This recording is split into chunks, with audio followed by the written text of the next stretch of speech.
Well, hello everybody. It is Friday night, which means it's time for Guitar Safari. And Seth, how you doing? I'm really good. How are you, Charles? I'm doing all right. Doing all right. Getting good grades. My future's so bright. I gotta wear shades. All right. Yeah, I gotta wear shades. So interesting topic today, huh? Well, you know what? Your topic was really good too. Mm-hmm. And I think that topic could also be expressed in this, which Charles' topic was, tell me if I'm wrong here. I'm going off of memory and my memory is terrible, but it was bad habits that we hold on to from beginning, Right. and the ones that are that really are hard to shake, or that you find yourself, even after you know that you've kind of gotten back past that, you're like, oh shoot, they rear their head again. Yeah, and you're still doing it, and you know you shouldn't. So, but I said, no, Charles, that doesn't rhyme. All right. If it doesn't freaking rhyme, we're not doing it. I said, what's the rig for the gig? Woo! Extra points for the rhymes. And Charles was like, oh, I better just go with Seth. I'm really you're really, really tired is what it was. Huh? Well, but it's interesting though, because this is something, of course, I don't have experience because I haven't gigged as a guitarist, right? I get that. But it is something that we have enough people in our audience that have done it, that have taken different gear out there and done a gig, and they could tell us the really great things that they did and what worked, and also the really horrible things that did not. I mean, yes, the rig that you take to the gig or the rig that you take to the vacation house would be another one you could throw in there. The rig that you take over to your friend's house, even though you don't have a full band, but you're going over to Jimmy's and you guys are going to jam a little bit. Like, what's the rig? I'd like to know. So, yeah, what's the right gig for playing out in the garage? What's the right gig for playing out at a festival? What's the right gig for what's the right gear to gig out in a bar, or what's your rig based upon where you're going? Yes, and that's a good point there, Chuck, because it is based upon where you're going. Because if you know you're going somewhere that has a big like a big board, and they're gonna you're gonna be mixed, and the stage has a monitor set up and all that good stuff, then your decision-making process for what you bring to the gig would be probably different. I mean, if I'm making that choice, I'm going digital. For if I'm going where there's like a soundboard and it's a bigger house and there's somebody that's actually sitting there doing the mix while I'm playing, I'll go digital and straight in. Okay. Sounds good. Makes it easier for them. So what are they bringing? Yeah, well, we'll see what everyone is. But let's go ahead and let's welcome folks in. Say hello to people. Yeah, we gotta say some hello to some people. Yeah. So first in our chat, we have Cushman NYC saying hello, Charles and Seth. What up? And Michael Krause with all his brightness on the way in. You people have gigs? Gigs? No, we don't. I stopped gigging because it started being like not enough of a reward for me. I didn't get the charge out of it anymore, and it was kind of a pain in the. You know what?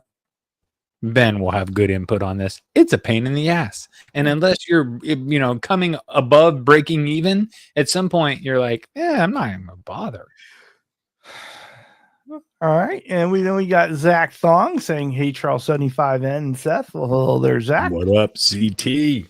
We got Master Wayne McConnell with the Hey Gang. Yo, what up, Wayne? What's cracking? And we got Patrick Trites saying, "Good day, happy Friday, everyone, and good day, good day." We got Greasy Monkey Guitar saying, "Hey there, Charles 75, Seth, and all." Well, hello there. We got Brother Ben Coombs coming in with greetings and salutations. Yeah, so he knows that it's not only if you're bringing tube amps have a finite amount of trips to and from a gig or before you shake something, something's going to go. So you just consider that as like, when you charge mileage when you're driving a car for somebody, it's like you should charge mileage for bringing your amp. because it's your amp's getting shook all the hell. And how much of a backup rig do you need at your gig? So. Ooh. Wait, who said that? Oh, yeah. No, you're totally right. Yes. How much? You almost hope that the people that they either have a backline, they have something there, or that whoever you're playing with would, support you if something went haywire or. There you go. We got BC Rich 581 saying hello, everyone. Hello But there. I'm always like, I used to play acoustic guitar and go out and play out like open mics, and some knucklehead would be playing hella hard on their guitar and break their string, and they'd be like, "Oh, can I borrow your guitar?" I'd be like, "Hell no, you can't borrow my guitar. This is like one of my prized possessions, and I see how you treat your shit. There you go. You cannot borrow my guitar." Well, we have Randy Crooks. He says, "Hey everyone, my wife bought me his Epi 60s Les Paul today. Nice. Winning in the wife game." I have lost count of the new guitars in Randy Crooks's life. You know that the game of life, he's winning in the game of wife. And there you go. All right, he's winning the game of life. Because Blue Box saying, "Cheers, everyone. Hope Friday was a killer." Randy, you could always give not in a weird way. You could give her my information for a custom order. She might do it just to surprise you. I'm just saying. In turn, I could give you my hot wife's phone number, and you could be even. And I wouldn't. The salesman. The salesman. That'd be fun to be surprised by a Presley. If somebody gave somebody a Presley, actually, that's happened a couple of times with friends that gave their kids a Presley. Mm-hmm. They were probably disappointed though. Fuck, not a Fender. Welcome in, Ken. Hip Metalworks has made his way in. What up, Hip? Yeah. And brother Dan Gorman's here. Hey, everybody. How's it going? How's it going, Dan? Mm-hmm. Gorman rips. Good rapid spot in Maine. Oh, yeah. Steve Reeser is here saying, "Hi, Charles, Seth, everyone, cheers." And with the beer emoji. What? Oh, yeah. Beer? I haven't had a beer in a while. Boy, do I miss. Maybe it's been a week, I think. And you're right, because Rhodey's Jam Cave is here. So, just. Rhodey's Jam Cave? What? Hell yes, that's when you have a show, when Rhodey's shows up. I like a jam cave. It's like better than a jam shack, because caves are usually like, pretty sturdy. No, actually, yeah, but a garage is a step up from a cave. Yeah. I'm just saying. No, I'm just kidding. They're all good. Where does it rank between guitar cave, guitar shack, guitar? What's the other? No, you have a jam cave, a guitar garage, and a love shack. What about the guitar dungeon? Where's drum dungeon? You have the drum dungeon, I think, maybe. Yeah. We got Michael B, who used to be live all the time, and Michael B. The answer to the what is your rig at the gig? One guitar or a bass, backup, a Helix, toolbox. Done. Nice, beautiful, perfect. One little baggy bag, good to go. But if your Helix takes a shit, you're out of it. We got Herb of Fireside Steel saying hello to everyone. Herb setting up. Get away from me. Get your drinks away from my Helix. People are like, "Oh, what pedal is that?" They want to come up and touch it and like, "Oh, what is this thing? Whoa, I never seen a knob like that." Like, don't touch my stuff. There you go. We got Brian from Searching for Tone saying, "Well, hello." Yes. What is happening, B? Time Surfing Alien is here. Good evening, everybody. Ooh, wait, is that even a newer one with the alien shooting the tube? No, this is the one that's been there for kind of a while now. Oh, okay. But this is cooler than the original. The alien is surfing the tube. AI had something involved in that. That was an AI endeavor. I see you. Mm-hmm. All right, done. Let's see. We got Randy sent you a picture. We got Martin from L&M. Martin from L&M Guitar Corners joined us. Hey everyone, just woke up and see that you're live and decided to hop in. What is Leave a like, got to dash again, and he's got to get up in 2 hours. Okay, well, dude, I get what are you doing here? You got to get up in 2 hours. I mean, dude, we appreciate you. You are freaking awesome. Coming by anytime. And we got brother Trev Symmetry is here in the chat. And Martin is the luthier one of the two, mainly, right? Right. Martin tends to do more guitar work than Lucas. He is so freaking smart. And Martin, I just have to say again, I haven't forgotten how amazing you were with my last build when I had this piece of it was the spalted maple. Mm-hmm. And his suggestion was that I go in and that I dye inside the spalts, take 2 of the blinds. And he really sent me an email that was so well developed. I was like, this has to be AI. No one puts this much effort into something for me. All right. Mm-hmm. So, and I emailed him back. He's like, no, it's not AI. It took me a little while to do it. Actually, I was like, man, thank you. He's a great guy. He is a great guy and a wiring genius. I'm just saying. Well, bring it on. Come out here. I'm a wiring. Okay. I'm good at wiring. I'll say that, but I'm not a genius with it. I'm always really happy when it all works out, which I think proves that I'm not a genius at it. Right. Mm-hmm. Yeah, for sure. Like, thank God that worked. Right. He's made his way in, and he says, "I'm here, busy working, but listening. Appreciate you, buddy. Appreciate Hell you. Yes. Yeah. Let's see. We got Jeff K. Say, "What's up, rockers?" Charles and Seth. Jeff K. I think I already talked to Jeff K about this, but I used to race against a Jeff K who was in my go-kart league, and he was freaking fast. I had like long hair. It's probably not you, Jeff K, but if you want to start a freaking go-kart league and race, I'm down, brother. I want to thank you to Michael B. You can donate, you can send $1.99 and said, Seth, stay away from my Helix with your drinks. Dude, I'm telling you, I would be there defending it. I would be like, you better get up. Yeah, I'd be keeping people away from your Helix, dude. I don't mess like around. I wouldn't come up and be like, what's that? I would ask you politely later on the side of the stage, oh, dude, I saw you have that Helix there. What are your top settings, your top 5 presets or whatever? That's probably what I would ask, you know. Here you go. And we got brother Zach Thong saying, hey, I don't play gigs, but if I was going to, for sure, it would be a solo acoustic player. I don't really have a desire to play with the band. That's a very good way to do it. I agree. I was a solo acoustic player for a long time. There's a lot of reward in that because you're just bringing a guitar, bring a good guitar, right? Because people notice when you plug in a really nice guitar you go to enough places in an open mic, you'll get to a place where it's a really good sound system and you'll hear it and you'll be like, oh, that's why. That's the difference. Here you go. Yeah. Well, we got Steven Monteficelli saying, good evening, gents. Just got in from wiring up a friend's trailer lights. Hope everyone's doing fine. Very cool. Right on for doing that for your homie. Mm-hmm. That's right. That can be fun and tricky depending on the age of the wiring system. Yeah, 16 pin, so you got 16 of them to word through. Why would they have 16? There's only freaking 2 lights. Oh, I guess there's functions. So you got the lights. You need the brighter for the stopping. You need the flashing, and that might take 2. And then you, I don't know, it's a whole bunch of wires. You seem like you got too many wires left over. Maybe it's only an 8 pin. I don't know. Let's see. Brother Ben has said he dropped his rig setup. Oh, yeah. All right. I want to see what that is. Because he's already prepped. He's got a pedal board, so he's got his pedal board ready to go. And then he's got an amp. Ben's not playing on a tiny amp live. Something tells me he wants to feel it on stage. I'm not seeing it though.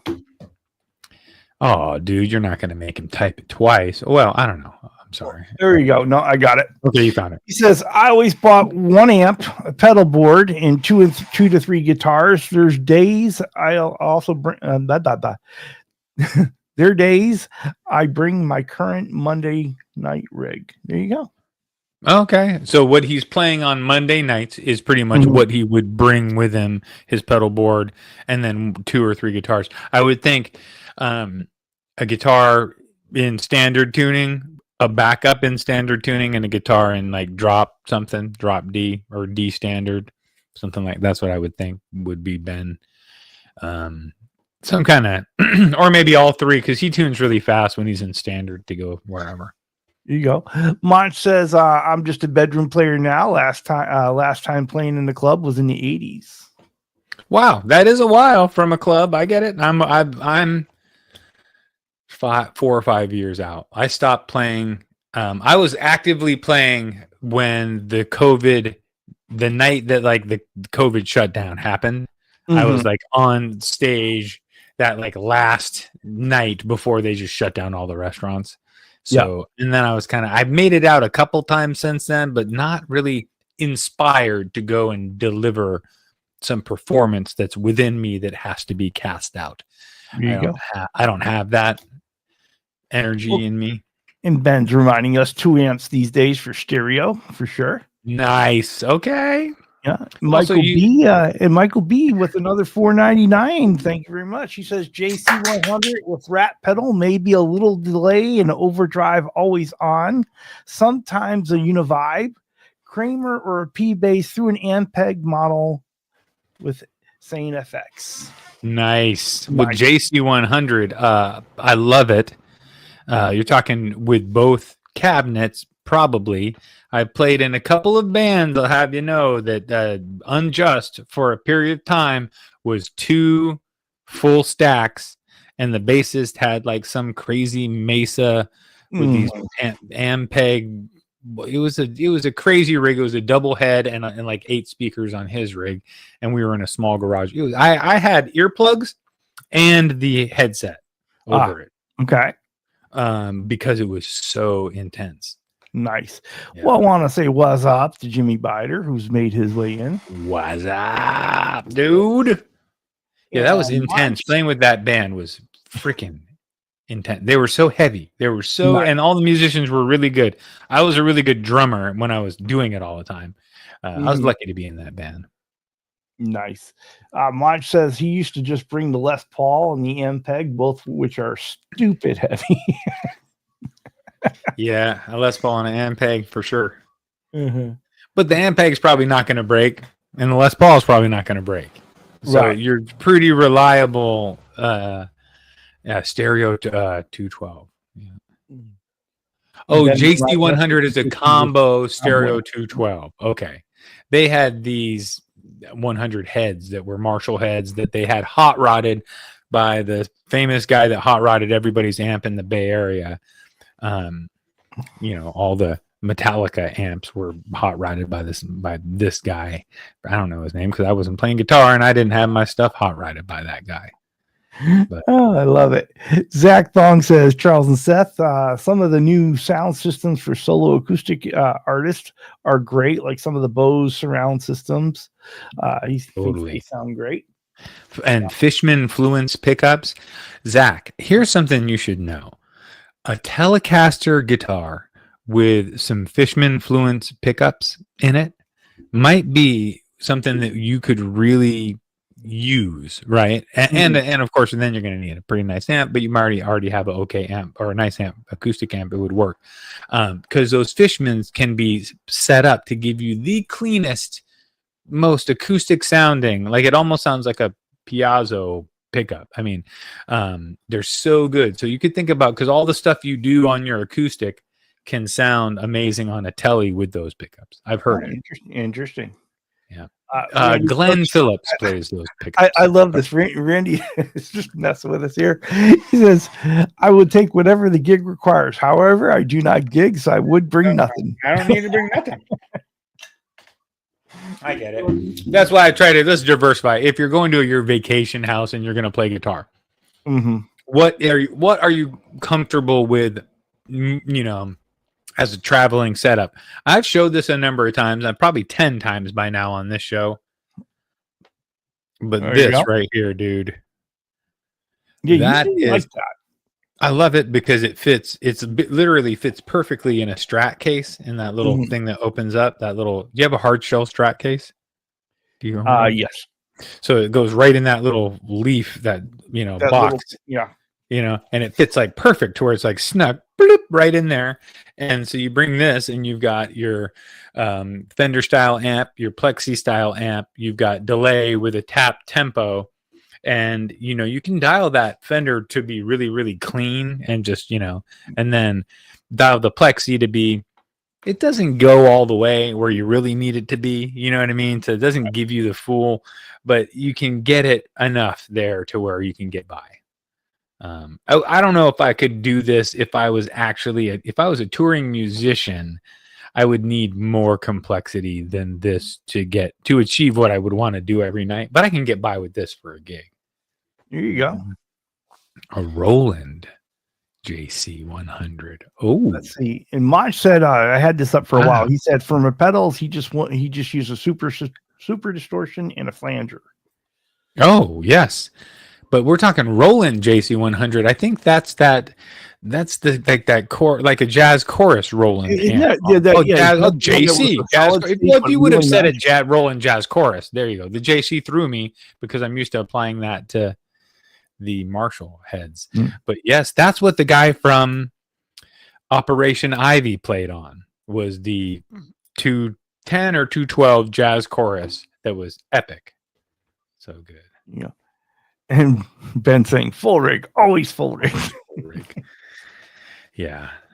I mean, if I'm going to bring a tube amp, I'm probably going to bring my little classic 30 because you can lift it actually, and it's dependable, and it has that Honda Civic, kind of thing. It just does its little thing, and it you can tell it's a tube amp, sounds like a tube amp. It gives you what you need. It has blooms. It has a bunch of good stuff.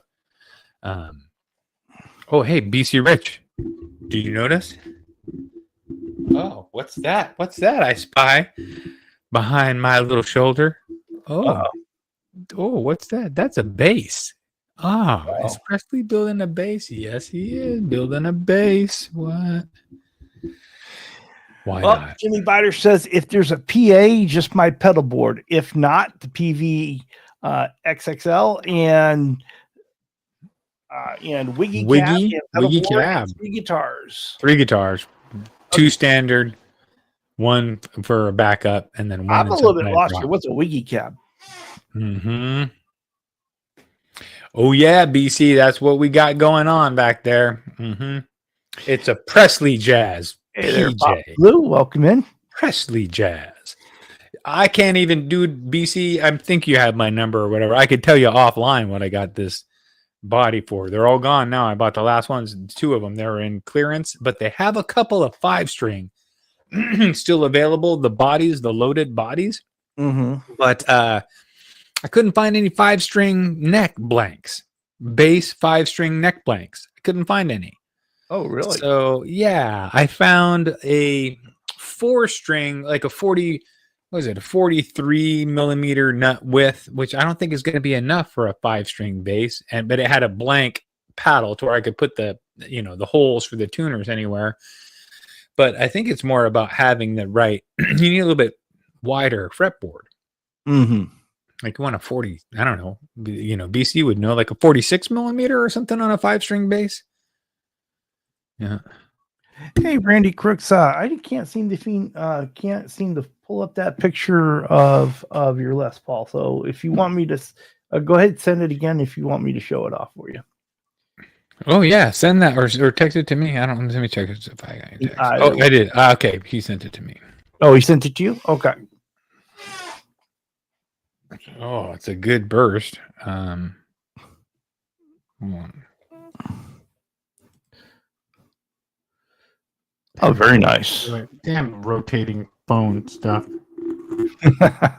It's good. Nice. Yeah. Heck yeah. How about that? I've become kind of more fond of the cream plastics with the gold, like aged knobs. I used to really not like that. No worries, Michael B. But I do like that look now. Yeah. It is nice. It's sweet. Totally. I like that burst. So Brian is asking Jimmy, do you have a switcher for your board? Right. What kind of switcher? What, like you have like? Well, Brian's asking Jimmy, so we'll see. All right. All right. BC Rich says you can sometimes get away with a really wide P-neck bass.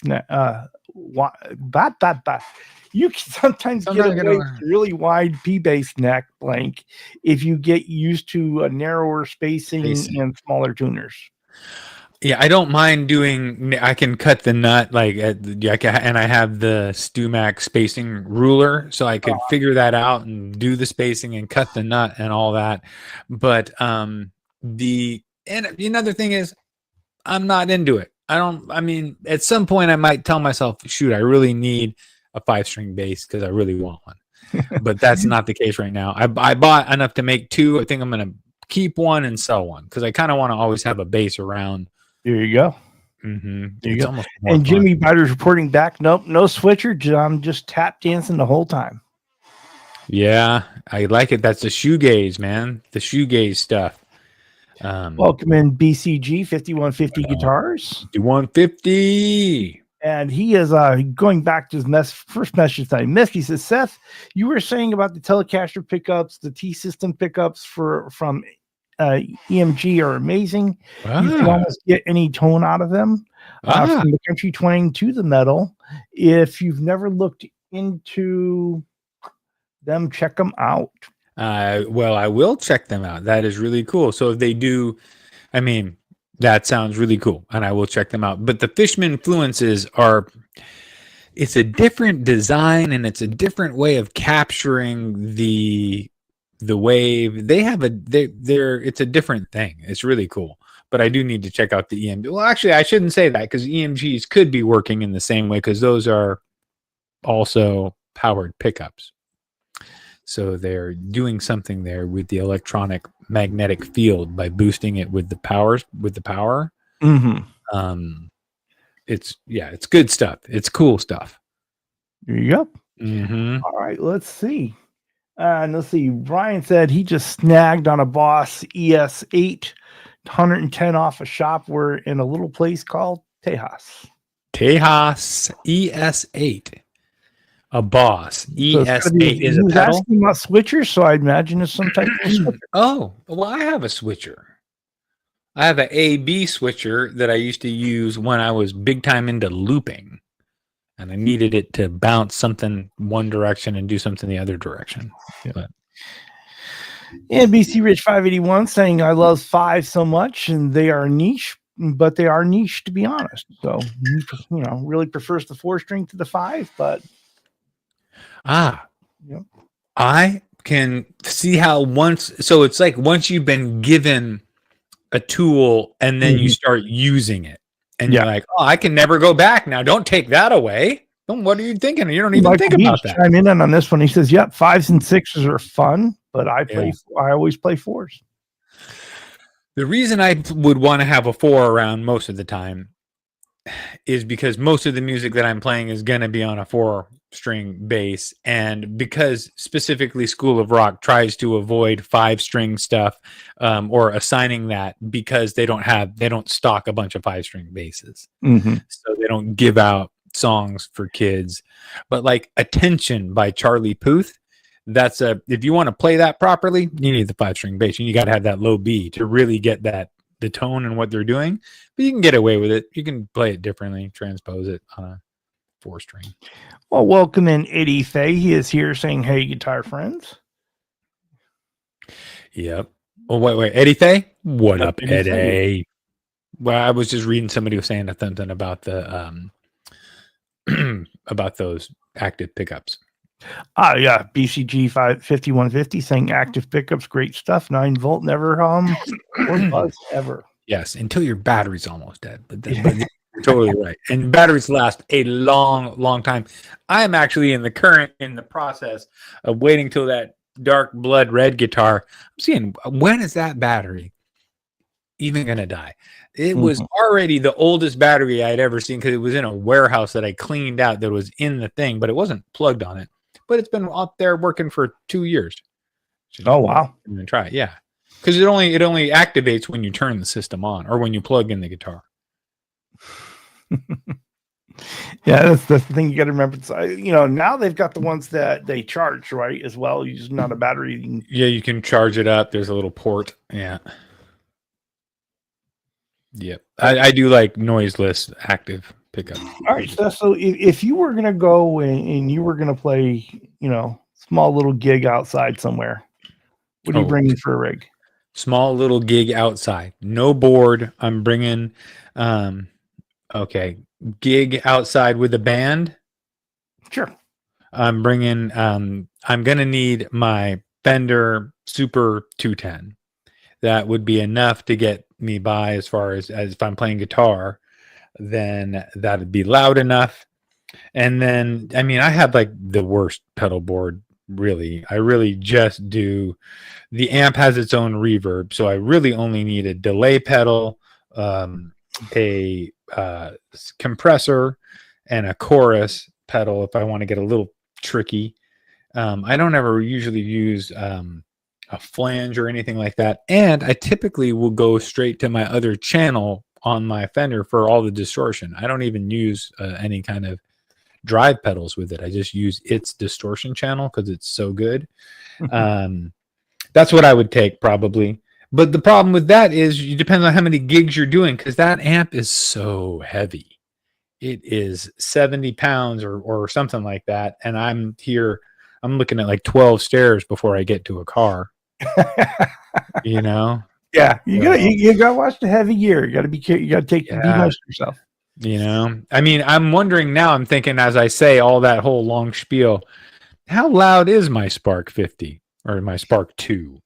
Right, it's a 50 watt. It's pretty loud. I mean, but I think as soon as you try to get it into a mix at all, you're going to get stepped on. Oh, most likely. Those are 100% made for a guy playing alone in his bedroom for sure, or playing along with YouTube for sure. Yeah, like that's what I enjoy that a lot. Yeah. Well, Zach is talking to Robbie Stingle, and Robbie Stingle's going to be coming on chatting with Charles this Sunday, and apparently he's excited because they've been talking about it. Very cool. And so, all right, appreciate it. Well, I'm looking forward to having Robbie on. It should be a great show. It'll be fun. I got to work, but usually I catch the beginning of it on my way. And we got Mitch Heyman. He has made his way in saying, hello, Charles and Seth. Well, hello there, Mitch. We're looking forward to listening in on you and Charles later on. Hey, Mitch, do you have any kids? Do you have a son? Because if you do, he's a son of a Mitch. He's a son of a Mitch. I just want you to know that. Oh my. I know, it's pretty good, right? Son of a Mitch. Yeah, let's see. Hand 36 Solo has made his way in. He said, outside, you gotta mic it. Oh, yes, you do. You got to mic it outside. Well, yeah, but then we're talking outside with a board. So that'd be great. I would love to have that. That'd be very helpful. Hey, Hans 36 Solo, I got a Millennium Falcon in my yard. You know I do. Better watch out. It's just hanging from a tree. And why? Because I'm a grown man and I can do that around here. That's what we do. We're in Fairfax. Damn it. We put up Millennium Falcons for people. I'm sure somebody's walked by and just been like, okay. I always appreciate it when Han 36 Solo stops by for sure. Nice guy. Heck yeah. He's got a Wookiee for a roadie, so he can bring any gear he wants. Like he can bring 4 stacks. Right. Yeah, no. You just keep loading it in there. All right. No problem. There you go.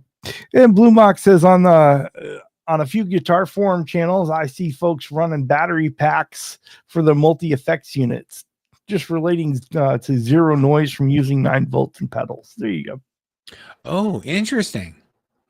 Yeah, that would make totally good sense. That's why they have some certain power strips or like a power buffer, right? Like they take the power in and hold it in a separate battery system. And then so that's supposed to eliminate for the hum and the problem that you would get from plugging into the wall. Very nice. I want to welcome in Amanda Coombs. What is happening, Amanda Coombs? So you get that power strip, eliminate that. BCG 5150 guitars. He says, I bring all of it. Bring it all. If you got the Wookiee parked in the garage. I already loaded, set it up, ready to play out the back of the truck, always outside the box. Oh, totally. Always. Yeah, that's what the Geo actually is. He's bringing the stage. Exactly. Yeah, I should build the Geo into a mobile stage unit where the back opens and it just pops out into a. And so, Mitch does have a 47-year-old son out there for sure. There it is. You son of a Mitch. Son of a- That guy. No, he's probably a really nice guy. 46. That's like my age. I love this, but I'm sorry to interrupt you, but No, you're fine. Don't worry about it. Fellows responding to BCG guitars, Yeah. and he says, "I've done that. The whole flatbed." Hell yes. Yeah. I mean, I think that if you're gonna busk and you're thinking of busking, that might be a way that you could just set up in the back of your truck. You pay your parking meter thing. No one's gonna mess with you, and you just do your thing and try to get, you know. Well, we have a special guest that has made his appearance. Who's that? It's Rico B saying good evening from sunny boy. Arizona. Rico B. It's been a while since There you we've go. seen Rico. What is happening, Rico B? Good to see you. Good to see you, buddy. And Yep. Zach Thong says, "Yeah, Robbie, he's a bro. I met him a couple years back. I really got to know him." And JB Discord on the JB Discord server. All right. Well, that's cool. You see, that's what I love about this. You get to get some friends out of the whole thing, or like-minded people. Well, I tell you, that's the whole point behind chatting with Charles, getting together the fellows in this community, putting those faces with the names, getting to know the backstories a little bit, and bringing us all closer together. The backstory and the crack story. Who was on crack?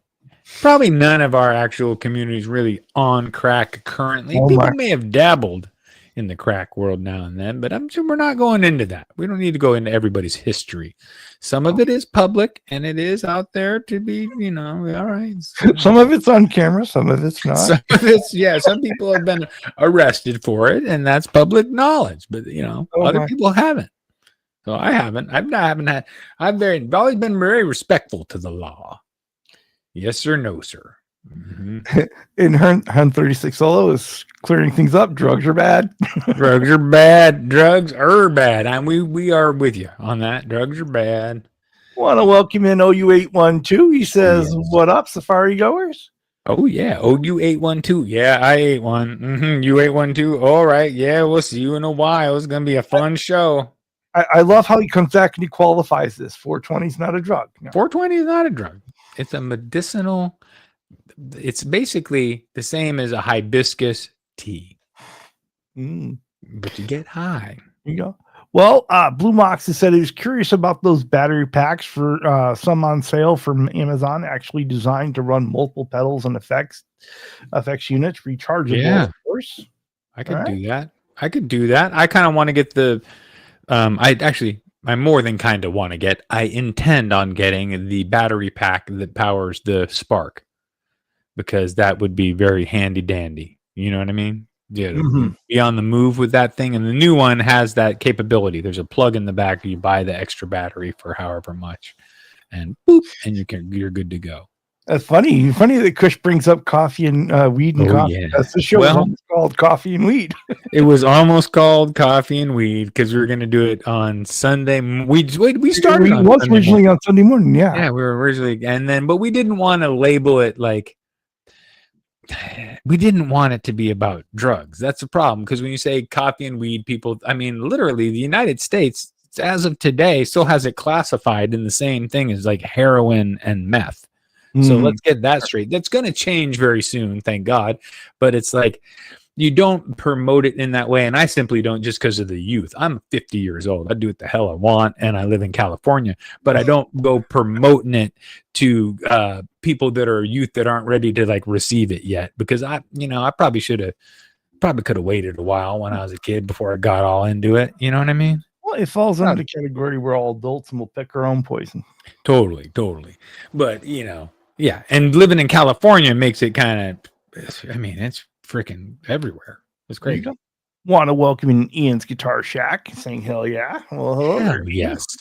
See, we were talking earlier. We had the Guitar Shack. We've had Grease Monkey Garage. We've got a jam cave. And I was, so he's got, see, we do have a Guitar Shack. I was saying Love Shack, but that's good. That's right down the street from Ian's house. That's down the street. That's before and after. That's the one with the red lights down the block from Ian's. Oh, so Not only that, but we've got Ben Tom with us. He says, without THC in the system 24 hours a day, I would not be able to stand the physical pain. Thank you. Yes, thank you, Ben Tom.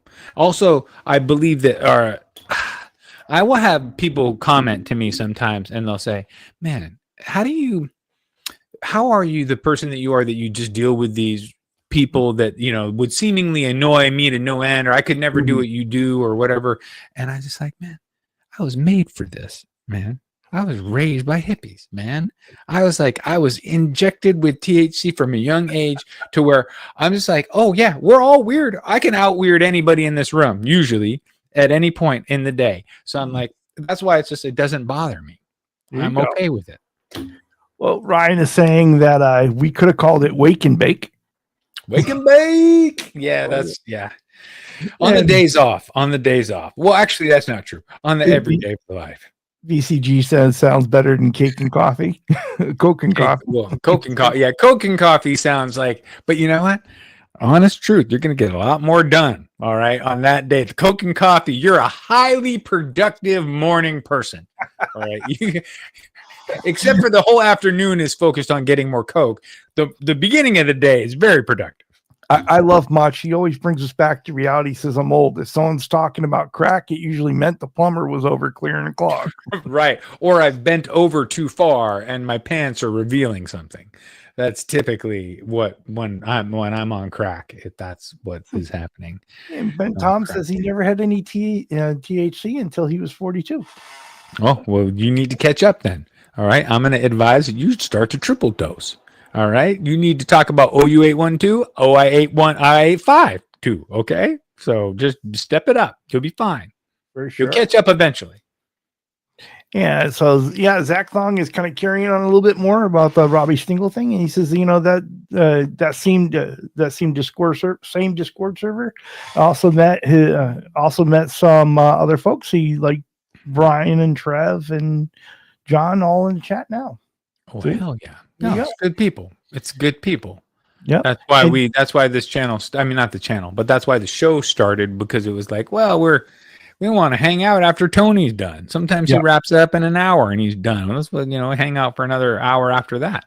Yeah. Oh, for sure. And Tony kind of put us together with getting us working on that Paisley Telecaster project. Yeah. And Steve says chatting with Charles is fun. If you haven't been on yet, reach out to a fella. You'll have a great time, and you don't need an expensive setup to hang out. That's right. Exactly.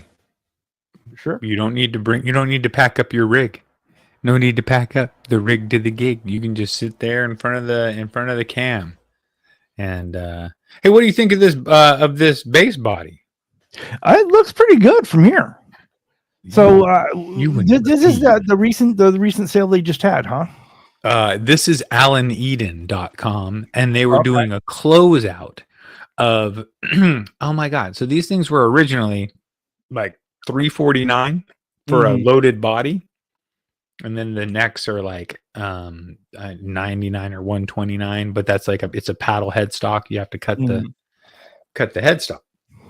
So they sat around, then finally they go on clearance sale, and the sale price was essentially less than what you could buy a Guitar Fetish Strat body for. Oh wow.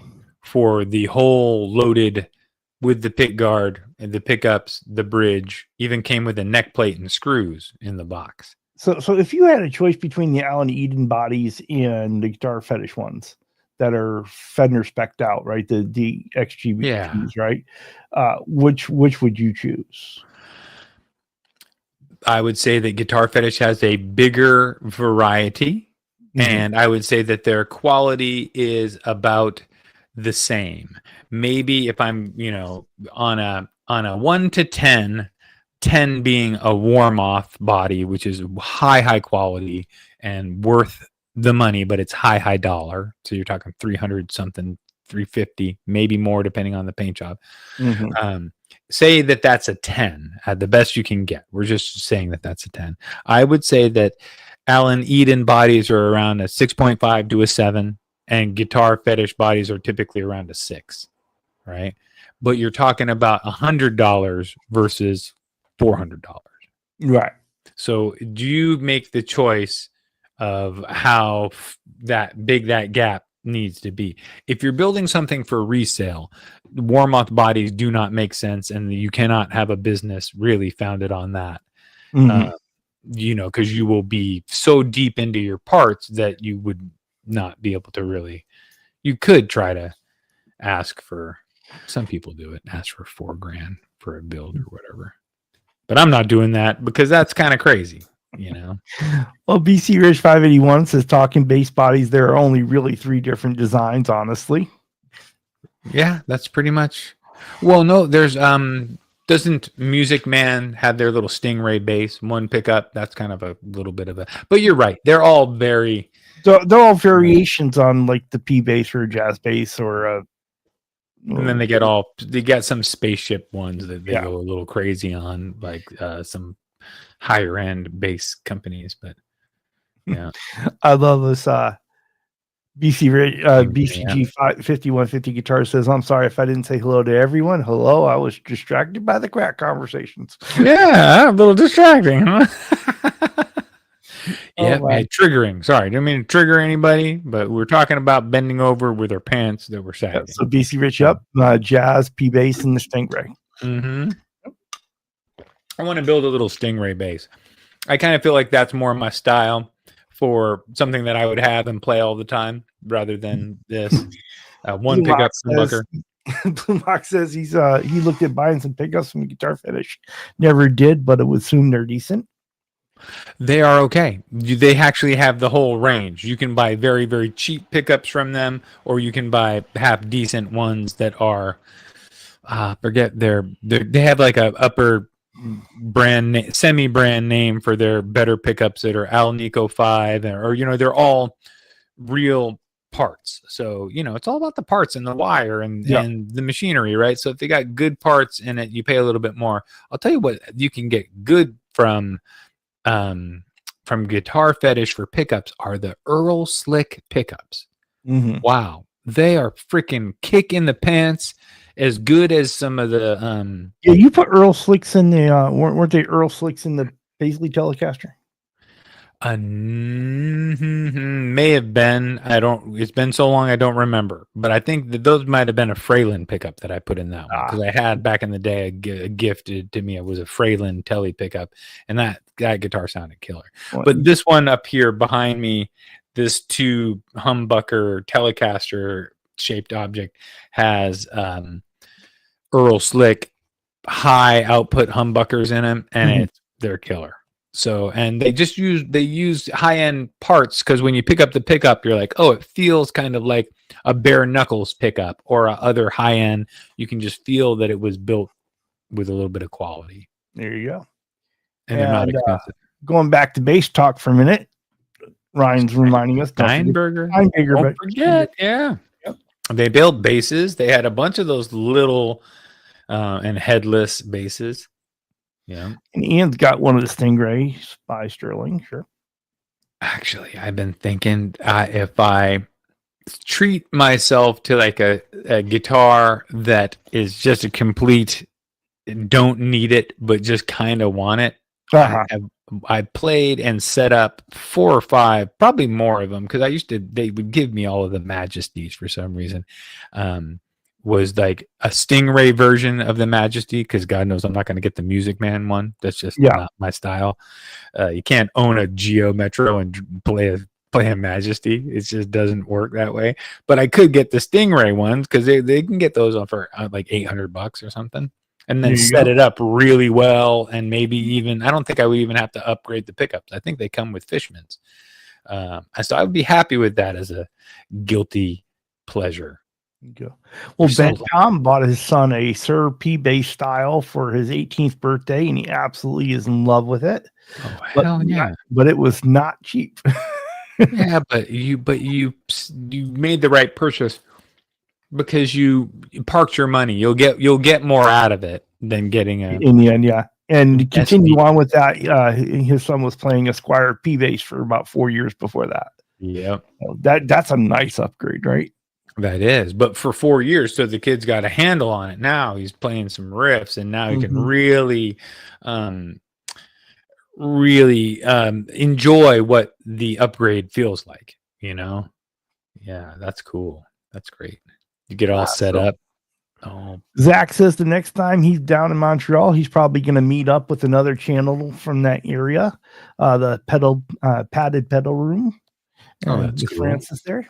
Awesome. I still have yet to meet up and go down to Livermore and say what's up to Laz and all those cats that are in the area. Mm-hmm. And We did have dinner says, once.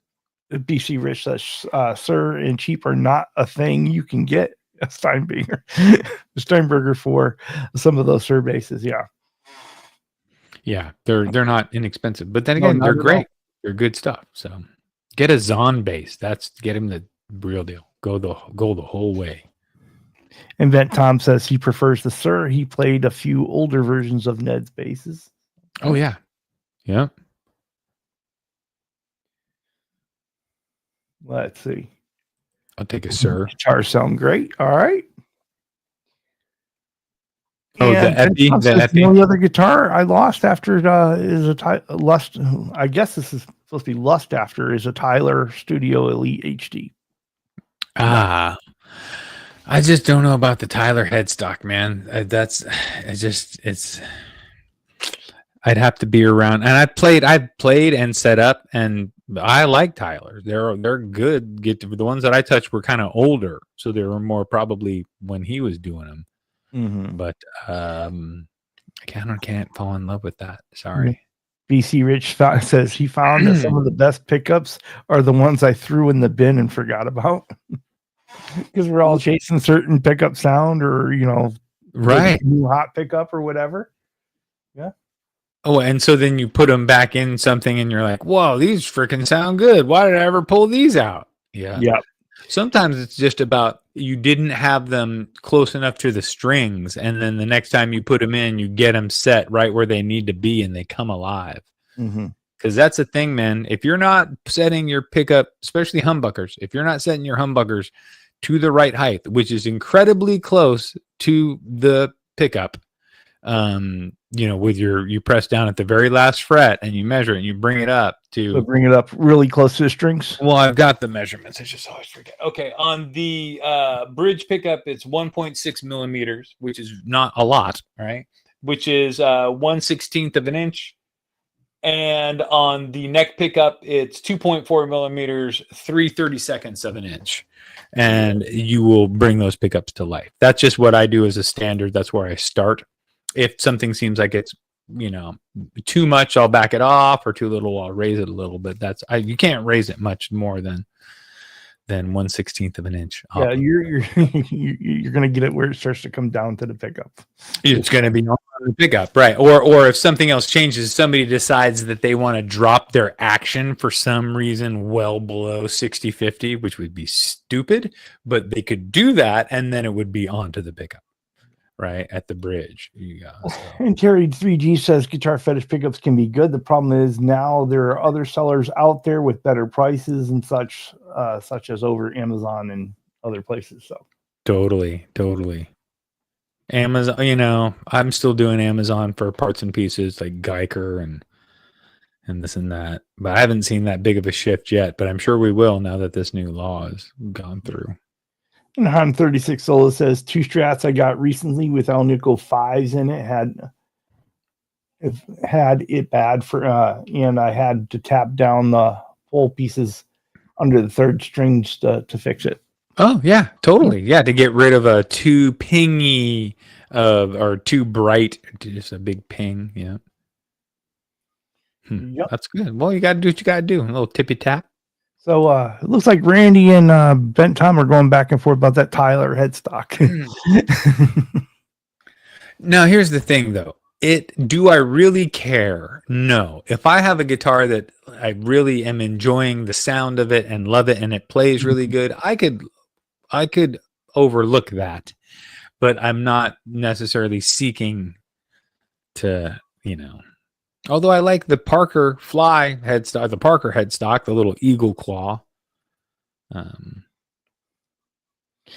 And Bent Tom is saying, Seth, do you see a lot of Amazon knockoff parts under other names? I often find cannabis paraphernalia under names like vacuum cleaner parts. Oh, that's funny. So maybe you could find parts and pieces that are for guitars, but not labeled as guitar parts. If it's Perhaps. super inexpensive, that's cool. That's good. Charles, 1/65 inch. you missed my first post. Oh, okay. I missed something along the in here. Okay. Let's see. Remember, I have to be closer. It will buzz. Days to find the buzz. Oh, that's and why here he it was is. saying. Yeah. So, hand solo 36. The first part of the of what he was saying that I missed was, Seth, do you know if L nickel 5 single coils are more likely to cause striditis, the weird oscillating sound heard on the third string? Yeah, well, I've always thought about the pickup, and he had to lower the pole pieces because Yeah. it kept it in the third string. Yeah. I've definitely I've struggled back and forth with striditis.